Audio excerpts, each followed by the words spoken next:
Hey YouTube, how's it going? Kevin Cleary here with a knife video for you. And today I've finally got the full review of the Gayle Bradley 2 from Spyderco. Came out late 2015. Now, this is Gayle Bradley 2, indicating that, yeah, there is a Gayle Bradley 1. That was a very popular, very well done collaboration between Spyderco and Gayle Bradley. And this is sort of a follow-up to that. Now, I will say the Gayle Bradley 1 didn't really excite me. I didn't think it was a bad knife, and certainly if someone said, hey, you know, I've got a Gayle Bradley, and they wanted to show it to me, I'd be excited to see one. You know, I'd like it on Instagram, that kind of thing. It's a cool knife. It's just not one that I felt strongly inclined to go and seek out and buy, okay? This knife, however, not so. When I saw this knife, when I saw the pictures and size and weight and when I heard Gayle Bradley, there is a video out where Gayle Bradley kind of describes some of the changes they made in this knife, and I would recommend you find that. If someone wants to link it in your comment, please do that, because I've looked around before making this video and I can't seem to, I know I watched it and I think it's probably in one of the SHOT Show videos or something, but anyway, besides the point, if someone though watches this and remembers exactly what video that is where Gayle Bradley describes this sort of design philosophy behind this, please put it in the description box, or I mean, please put it in the comments below. All right, so I started reading about this. I heard about the size, that it'd be about 8.5 inches, 3.5 inch blade, very thin hollow grind, and I was like, hey, this is cool. I really, you know, I like Spyderco. But obviously I know, you know, you guys know that a lot of Spydercos have the full flat grind, which is fine, but I do prefer a hollow grind. So when they tell me, hey, they're coming out with a Taichung produced 4.4 ounce, 8.5 inch Spyderco with a hollow grind, I'm interested just on that alone. Add that it is, you know, a follow-up to the Gayle Bradley, which was very popular, that it's got M4 steel, that it's got the laminate carbon fiber, and I'm like, hey, this is a knife I definitely want to check out. So yeah, that's sort of what brought me to this knife, and some of the reasons you as well may be interested, okay? So those are all the things that attracted me, and I will say this, I'm not disappointed. I've been using and carrying this knife quite a bit. In fact, I went on a road trip and brought it with me, so I've got quite a bit of experience with this knife, and I'm very, very impressed with it, okay? So let's go ahead and get into some of the specific things that we want to talk about, starting with size and weight, okay? So this knife is 8.5 inches overall, 3 5/8 inch blade, 4 7/8 inch handle, 4.4 ounces, and 3.5 inches of cutting edge. Okay, so all of those features are pretty well, you know, it's almost as if the Spyderco called me and said, hey, we're going to do this knife. What size would you like it? What weight would you like it? Because those numbers are exactly where I like things to be. And I think I would recommend those numbers. You know, if someone said, hey, Kevin, I'm looking for a good EDC knife, I would say look for a 3.5 inch blade, a knife around 4.5 ounces, and you'll be good. So this is really kind of right in that vein where you want it to be. Let's go ahead now and do some comparisons. Now, these are not really competitors, okay? I would say this is a knife that competes with maybe some of the ZTs in carbon fiber, competes with some of the other nicer Spydercos, the Centafonte and Sage series maybe, although it's a little bigger. So but the idea is, if you like more of a gentleman style folder and maybe a little more of a traditional style folder, but you don't want to pay those higher prices, this is a great option. So I think these go for like $129, which is a great price for what you're getting. M4 steel, very lightweight, very durable construction, good fit and finish, Taichung made, you know, so I gotta say, you know, this is one of the things I'll say, this is my last point of introduction, I promise. This is sort of a gentleman's folder, or even a high-end folder on a mid-range budget, okay? So you're paying for this similar to what you pay for a Para 2 or something from Cold Steel. I'm gonna do comparisons with these in a second anyway, but you're getting a knife that looks more expensive, okay? It has features that are from more expensive knives. So let's go ahead and do a quick comparison. There's the Para 2. This is an obvious comparison. I do much prefer the blade shape on this. I don't know, the ergos might be a little better on the Para 2. The Para 2 is smaller though, 8 1/4 inches and, you know, 3.8 ounces. So it's a little smaller, a little lighter, all right? But there's much more blade on this. Not only is the blade longer, but there's a lot more cutting edge. All right, so there's how they compare. The spider hole, by the way, one last thing. I can keep it closed for this. Notice the spider hole is the smaller spider hole. You're not getting the large hole off the Para 2 Manix 2. All right, there's the Cold Steel Swift. Again, the Swift is a pretty large knife, so it's bigger than the Bradley, although you do have almost, if I put them right at like the terminating point of the grind, they're within 1/8 of an inch of cutting edge, which shows you, that this is a fairly efficient design. Okay, you're getting a lot of blade, a lot of cutting edge in what is quite a bit of a smaller package than the Swift. If I fold these down, you can see, right, this is a fair bit smaller, and yet you're still getting pretty much the same amount of blade. So that's pretty cool as well. One last comparison, since I've got it here, just so I happen to have the SE3 with me today. I usually do, I keep it in my backpack. So there it is compared to that. And I've tried to, those are all popular knives. So hopefully that gives you a good handle on what you're getting in terms of size and weight and blade to handle ratio and all that stuff. All right, let's go ahead and get into some of the specifics, and I will zoom in on this. This is an absolutely gorgeous, gorgeous knife. And that's one of the things I've got to say here. Hold on, there we go. So, if you're a knife guy who really likes, the knives that are very aesthetically appealing, they look really cool, they look really sharp, I think this knife definitely, it's like a knife in a tuxedo. Okay, it's a very, very nice looking, very gentlemanly, classy folder. Although the construction and the steel and the design are very utilitarian. So you're getting a knife that looks really good. You can definitely carry this to the office, carry it in a suit. When you're going out for a fancy dinner or something, it definitely kind of looks like it fits that role, but it's also extremely utilitarian. You could, this could be just as comfortable in a pair of jeans. I wouldn't recommend it maybe for a bushcraft knife, but it's just a really, really nice sort of all-around EDC, but it looks a little higher end. It looks like a gentleman's EDC that can also fill in a lot of other roles. So I really like the versatility on this knife, and I would compare it in terms of versatility to other knives that I've said are highly versatile, like the Cold Steel Code 4, or some Bokers that we've looked at, or others that are just kind of comfortable in almost any situation. All right, so blade on this is M4 steel, which is a very, very high performance steel. It is not stainless though, okay? So it's gonna be really tough. It's gonna hold an edge like crazy, but you've got to keep a little bit of oil on this or keep it in a good dry environment. I put just a little bit of Hops gun oil on it all the time, and that's also, it makes it flip really nice, okay? One of the things that's cool about this, wow, of course I fail on camera. Can't do it. There we go. Sorry about that.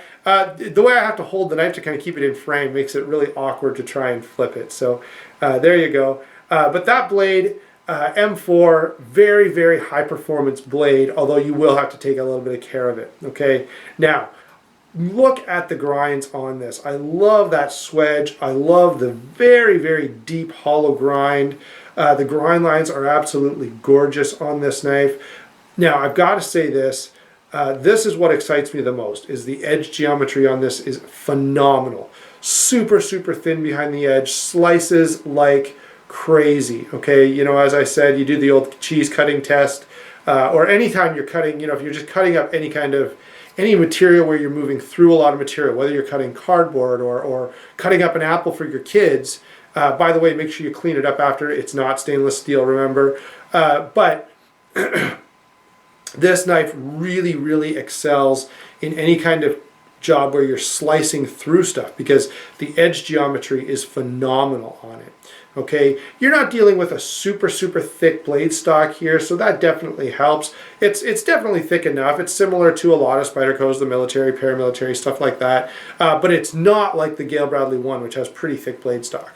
Okay, that's one of the things that they've changed. So yeah, very, very thin hollow grind, which slices like crazy. M4 steel holds an edge.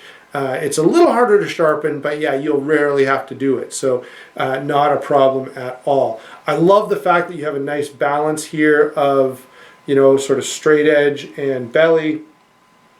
And it's a fairly traditional draw point design. You know, I think one of the things, if you took away the spider hole, okay, just imagine this blade without a spider hole, and I think you're looking at a very, very traditional knife design, okay? And that's why, you know, it kind of appeals to maybe those who are purists and traditionalists. And Gayle Bradley kind of often has those lines, okay? So that's the blade. Extremely impressed by this blade. And I don't think, you know, I mean, you guys know my preference for hollow grind and for a lot of blade length to handle ratio. So it makes sense that I really, really like this, and I certainly do. Now, if that'd be the one warning I would give, is if you're not someone who's into any kind of maintenance, you may want to stay away from this one because it's not a stainless steel. Although it's not, you know, it's not highly corrosive or anything like that either.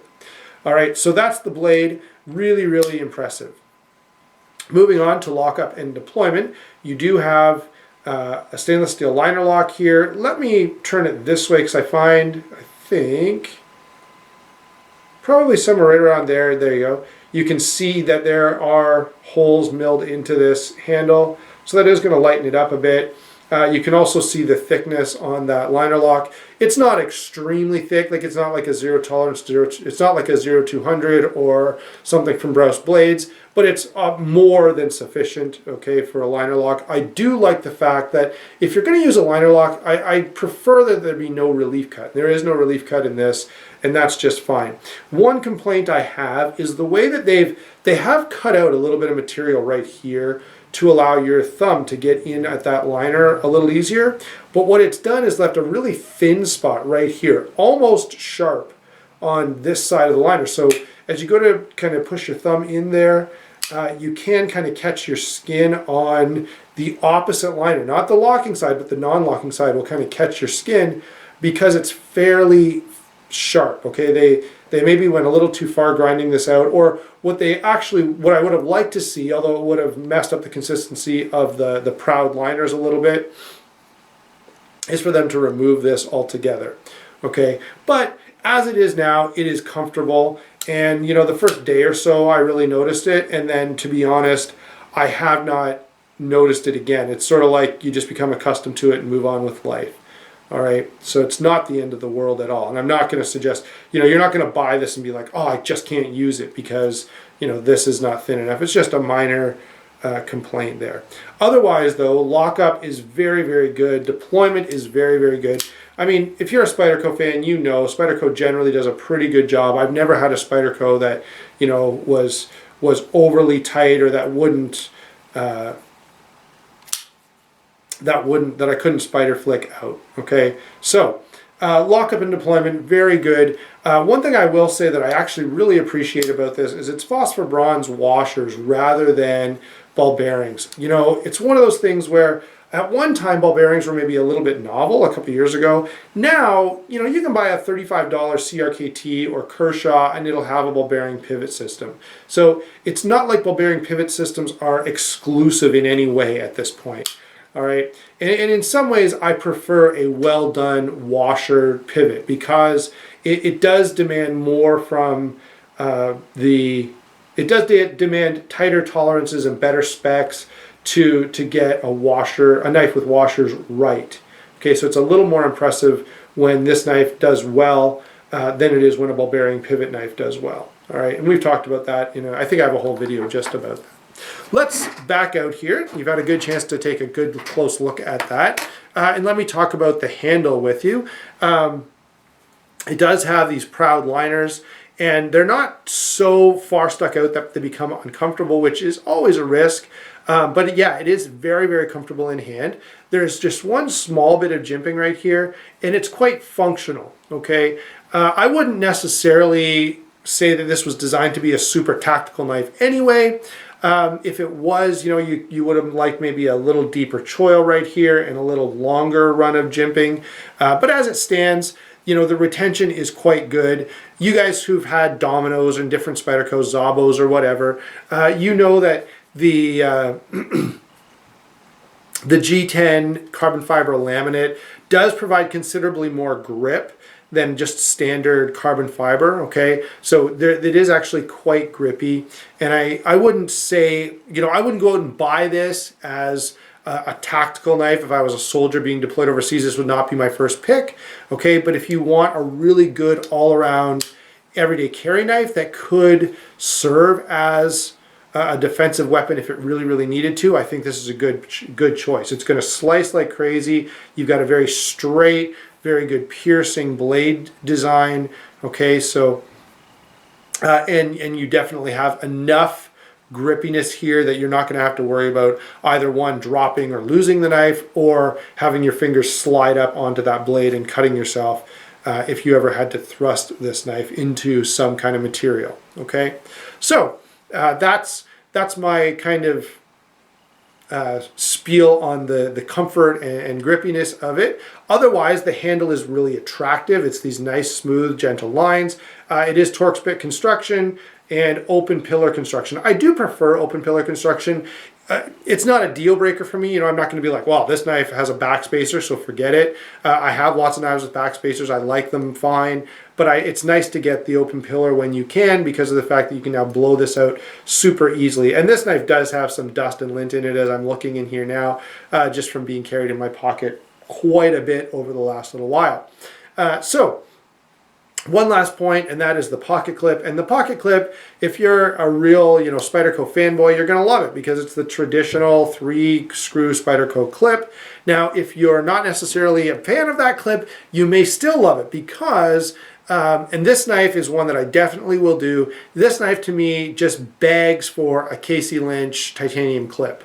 And that's what we'll be putting on here. By the way, that is 4-way repositionable. It comes in from factory right side tip up carry, which is how I like to carry anyway. But any possible, you can do left side tip up, tip down, right side tip up, tip down. There's no lanyard hole on this, but I will say this, okay? The lanyard, you can put a lanyard around this last standoff. The blade, there's plenty of room between the blade and that last standoff to accommodate a lanyard without the blade cutting it or damaging it in any way. All right, sorry about that phone call, by the way. Now, overall, what I would say about this is, if you're looking for just a really, really capable EDC that looks very high-end, if you're a big Spyderco fan, if you like the things that I like about a knife, if you like a certain amount of size and weight, if you like some aesthetic design beauty, then I think this is a great knife. If you're looking at the Para 2 or the Manix 2, but you'd like something a little more traditional or a little larger, I think, again, this is a great knife. Also, even if you're looking at some of the nicer, if you're looking at a ZT 0550 or some of the, or 0562, you may want to consider this knife as a cheaper option, but doesn't really give up anything in terms of fit and finish or quality or performance or anything like that. So there you go, guys. That's my overall take on the Spyderco Gayle Bradley 2, really great knife, and I think this will be a real success for Spyderco. I haven't talked to anyone who's disappointed in theirs. All right, thanks a lot for watching, and we will talk to you soon.